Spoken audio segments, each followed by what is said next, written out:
Hey everybody, Jeff Todd here for MLB Trade Rumors. My boss, Tim Dierkes, and I got to talking about the coronavirus situation, about what's going on in Major League Baseball in 2020 and beyond. And the conversation was going in an interesting direction, so I said, hey, let's just hit pause real quick and record this. I think people might be interested to see where we take this conversation. That's what we did. So that's going to be today's video. We're going to just jump right into it.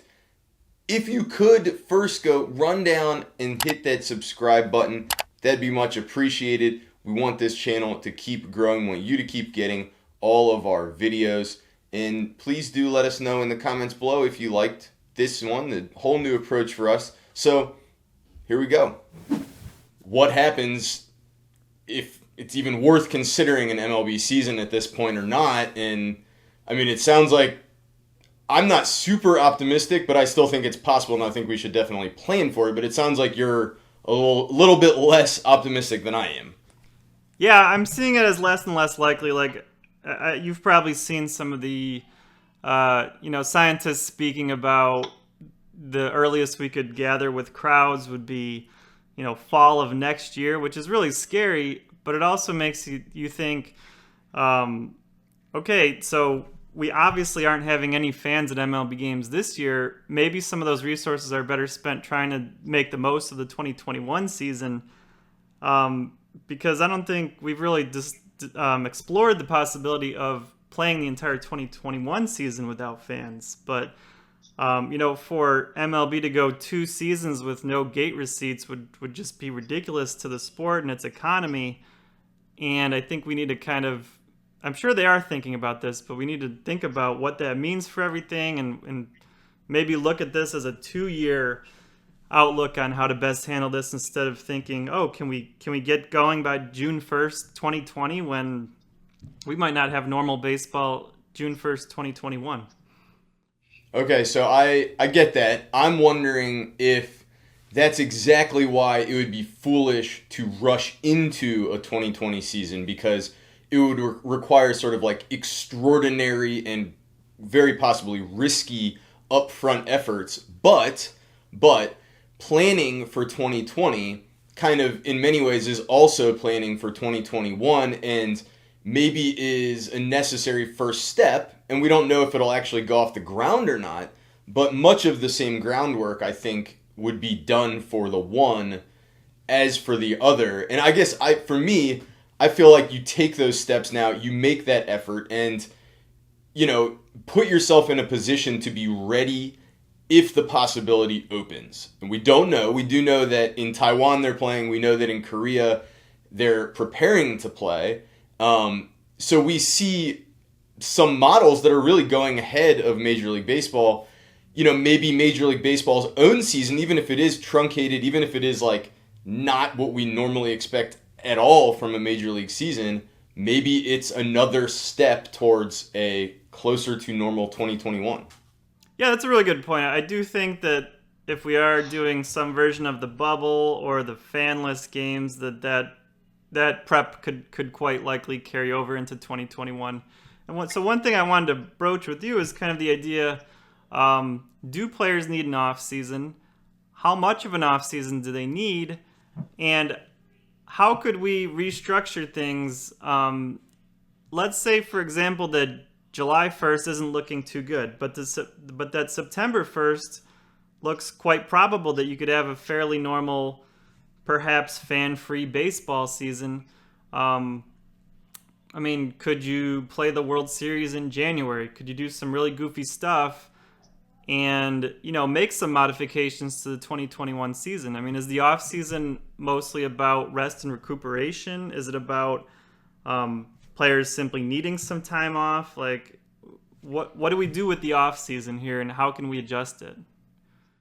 Yeah, it's a good point. And I think what's interesting there in part is that as much as baseball players are obviously like highly routine oriented, that's especially true of the top established MLB players who are just, they know that they're going to be going through another season and they have their whole routine set up. But how many years is that actually the case? when you're a college player, high school player, an amateur guy, and you're breaking in, those guys are going on tournaments, then they got regular seasons, they're doing showcase type stuff.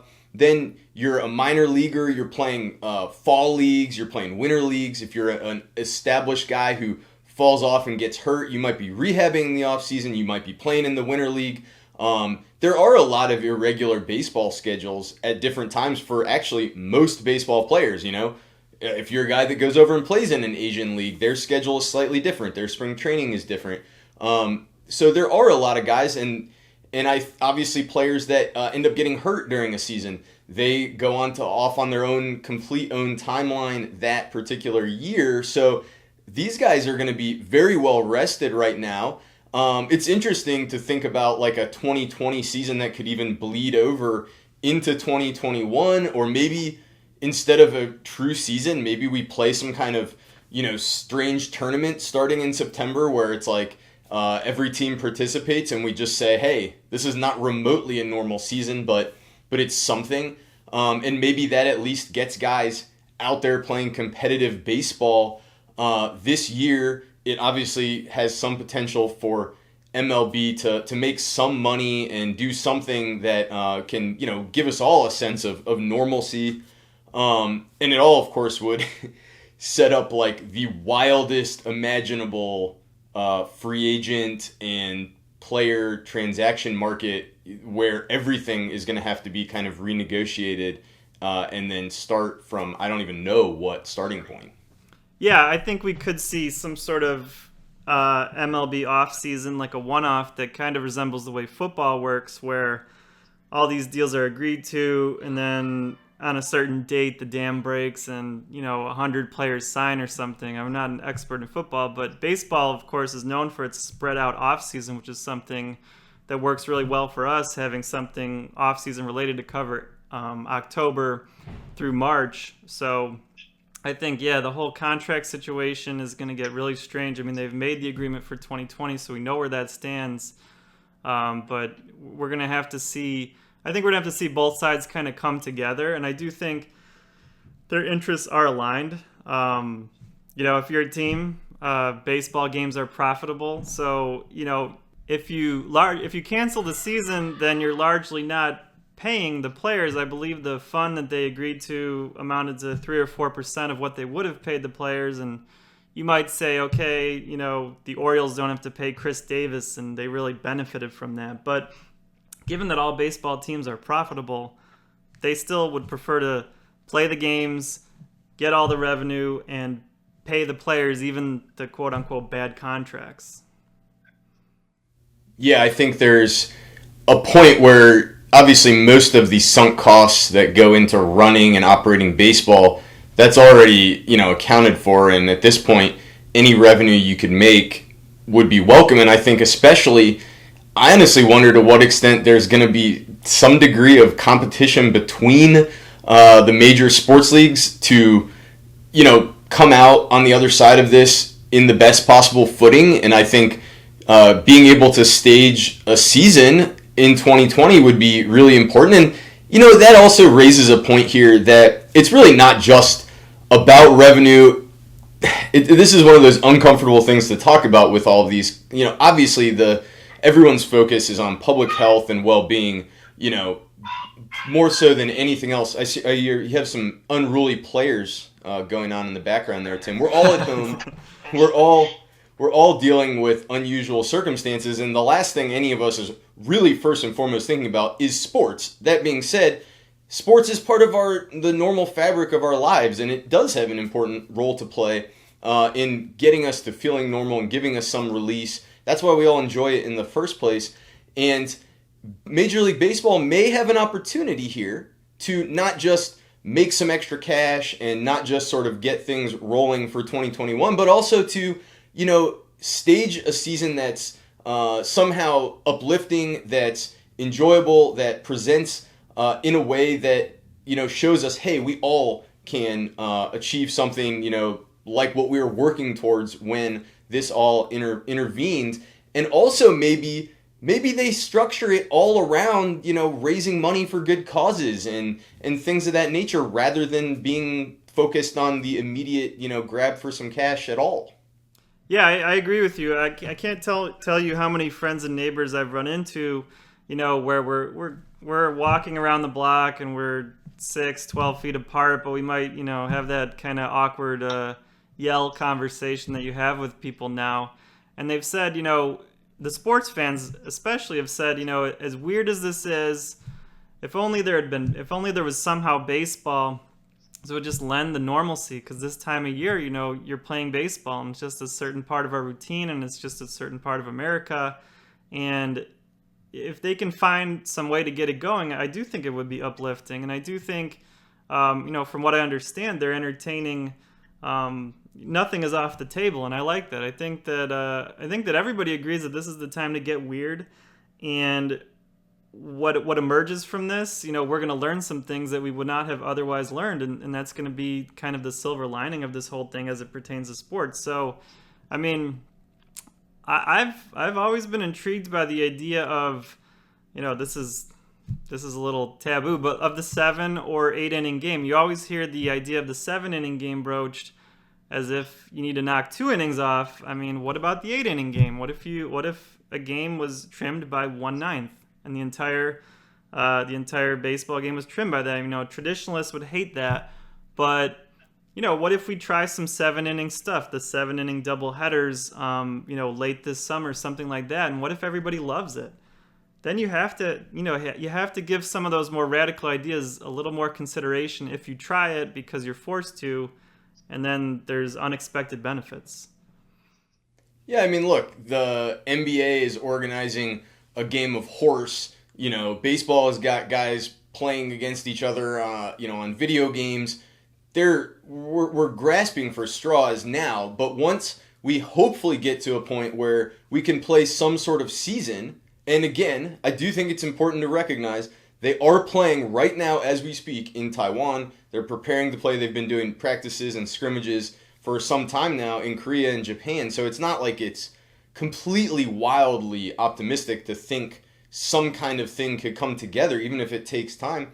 Yeah, why not, in some regards, as regards the structure of play, throw caution to the wind, see how it all plays out on the field, live action, get weird. 7 inning games, we could have some wild reliever-only contests. I mean, obviously we're going to have expanded rosters that are going to allow teams an opportunity to keep guys shuffling through without just completely, burning out pitchers and dealing with injuries. There's going to have to be some kind of an expanded 40-man roster, I think, to facilitate this. So you're going to have guys probably, playing on some sort of alternate schedule. Each team will have to, maybe there'll be like a 1 minor league season going on that keeps guys fresh. I don't know what it looks like, but you're going to have a lot more flexibility than usual. But why not? Well, all these ideas we hear floated all the time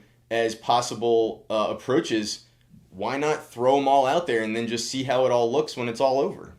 Yeah, and I think, if we haven't talked yet about injuries, but, as we kind of do some strange things, have players maybe playing at a time that they normally wouldn't, or various things, we do need to try to keep the players safe and healthy.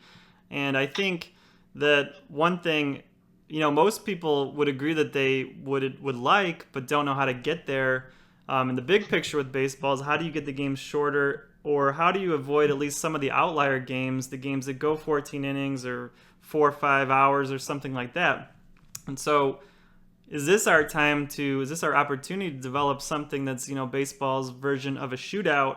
I've heard the idea of, the pinch batter. You can take a batter from the order and put him in at any point. So, maybe the number 8 hitter is up and you say, I'm going to use my substitute batter card and put Mike Trout in that at bat, something like that. The home run derby to kind of settle the game, or the stolen base contest. Your fastest guy gets on first and tries to steal second. If he's safe or out, that has some kind of determining factor. And I think, we could try some really interesting things, and something could stick. If a game reaches 12 innings, maybe you enter into some sort of thing I mean, even long term, to make that game end. I don't know that 16-inning baseball games are really something anybody wants, and maybe we could find our way out of that through this. Yeah, I mean, it's certainly interesting. I think everybody has presumptions about how they'd feel. I know for me, hearing some of those ideas, even just now, I'm like, I don't know.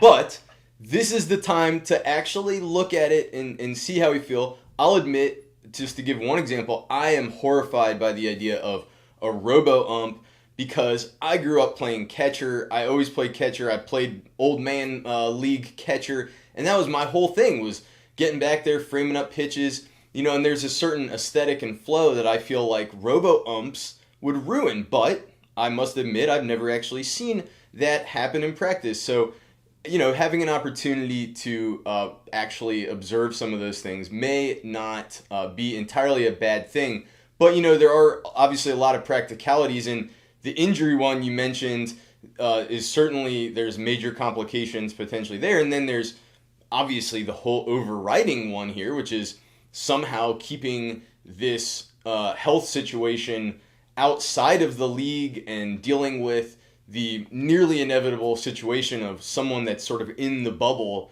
becoming infected. But I think, to me, actually, that's an extremely difficult and extremely important thing that needs to be addressed. But the biggest question, I think, in all of this is whether the outlay of resources required to manage this sort of situation, hosting a baseball league, will be a reasonable outlay of resources given what's going on in the public health environment. But again, it's impossible for us to say, in my view, at this time in mid-April, looking ahead to what might be months and months down the line. Yeah, I mean, we don't need to draw any conclusions in April, so why not just see where we stand a month from now? As you've been saying, look at how much things have changed in the last month. Who knows exactly what the next month brings, so we should kick around every and any idea. So we started kicking some around here. We will certainly keep doing that and reacting to the situation. Obviously, I think for us at MLBTR, we're focused on the health and well-being of ourselves, our fellow citizens first and foremost, but we do all want to see baseball, so we're going to keep talking about it. Thanks, Tim. Good chatting as always. Yep, nice talking to you.